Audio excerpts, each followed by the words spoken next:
रायगड सम्राट अल्पावधीत लोकप्रिय ठरलेले रायगड सम्राट रयतेच्या सेवेसाठी सदैव पुढे. रायगड सम्राट राजकीय, सामाजिक, शैक्षणिक, शेतीविषयक अचूक बातम्यांसाठी रायगड सम्राट न्यूजला सबस्क्राईब करा. या स्पर्धेचा आता महाअंतिम फेरी याची ही 5, 6 आणि 7 डिसेंबर या वेळेला होणार आहे. या स्पर्धेचा जो बक्षीस आहे तो विजेता जो आहे विजेती एकांकिका त्याला 1 लाख रुपये आणि मानाचा अटल करंड असं देण्यात येतं आहे. ही स्पर्धा ही सर्वाधिक रकमेची असावी याच्याकडे लक्ष देण्याच्या ऐवजी ती जास्तीत जास्त संघांना या इथे तिथे त्यांना उत्तेजन देता येईल, प्रोत्साहन देता येईल ह्याकडे आम्ही लक्ष दिलेलं आहे. मुळामध्येच कलेला प्रोत्साहन भेटावं, कलेला उत्तेजन भेटावं, कलाकारांना प्रोत्साहन भेटावं आणि ह्या सर्व गुणी कलाकारांना येथे एक मोठं व्यासपीठ भेटावं. या व्यासपीठाचा उपयोग करून त्यांनी या कला आणि त्याचबरोबर आपल्या मराठी संस्कृतीला त्यांनी मोठं करण्यासाठी त्यांनी त्यांचा एक वाटा उचलावा या दृष्टीने हे चालू केलेले प्रयत्न आणि माननीय माजी खासदार रामचंद्र ठाकूर साहेब यांच्या वाढदिवसाचा अमृत महोत्सवी वर्ष ह्यासाठी आपण 2 कलाकारांना आपण हा पुरस्कार आपण देणार आहोत आणि यंदाच्या वर्षी आपण नीना कुलकर्णी आणि सुनील बर्वे यांना हे आपण पुरस्कार हे आपण देणार आहोत. आणि ह्या निमित्ताने या स्पर्धेच्या निमित्ताने आपल्याला परीक्षक म्हणून डॉक्टर गिरीश ओक, प्रतिमा कुलकर्णी आणि सुनील तावडे हे आपल्याला लाभणार आहेत. त्यासोबत प्राथमिक फेरीसाठी परीक्षक म्हणून प्रमोद शेलारजी आणि राजा आत्रेजी हे सुद्धा यांनी यांच्या प्राथमिक फेरीचं काम हे करत आहेत.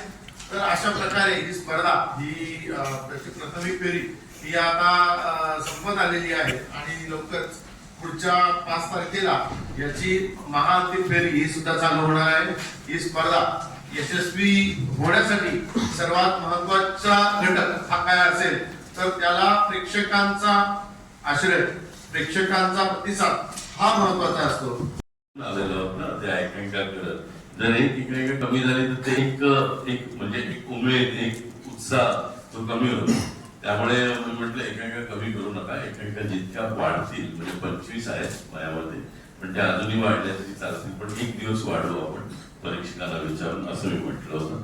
आणि खूप दर्जा अतिशय उत्कृष्ट आहे. मी आता हे जेवढे परीक्षक जात आहेत त्या दिवशी पण मी ऐकलंय सगळे विषय वेगवेगळे आहेत. एक विषय तो खूपच छान वाटलाय मला, तो नक्कीच फायनलला असणार आहे. पण अप्रतिम विषय आहेत सगळे आणि नवीन मुलं नवीन म्हणजे आम्ही दोघंही म्हणजे हा तर मला मी त्याला खूप सिनियर आहे पण तरी सुद्धा नवीन मुलांकडे एवढं हे आहे ना म्हणजे टॅलेंट एवढं आहे, एवढं विजन आहे. त्यामुळे त्या विजनला आपण काय करायला पाहिजे, किती महत्व द्यायला पाहिजे, त्यांना प्रोत्साहन द्यायला पाहिजे असं मला वाटतं. आणि आता तर सगळीकडे आम्ही बघतो आता जेवढ्या कॉम्पिटिशन होत आहेत किंवा आपलं बॉक्स थिएटर आहे पुण्याचं, इथे जे एकांकिका होत आहेत किंवा त्या खरंच ग्रेट आहेत सगळ्या वेगवेगळ्या. किंवा आत्ताच एक सिनेमा आहे जो 3 पायांचा घोडा, हा सिनेमा सुद्धा वेगळा आहे. किंवा गोंधळ आहे, असे वेगवेगळे विषय येऊन येत आहेत.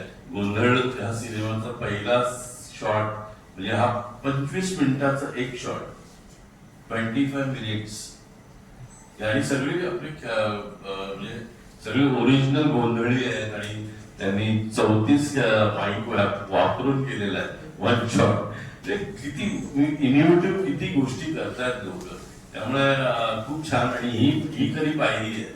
मी नेहमीच म्हणतो आणि नवीन मुलं ज्यावेळी येतात मला विचारतात आणि मी तर तुम्हाला माहिती आहे मी 24 तास माझा फोन कोणालाही अवेलेबल असतो, मी कोणालाही देतो.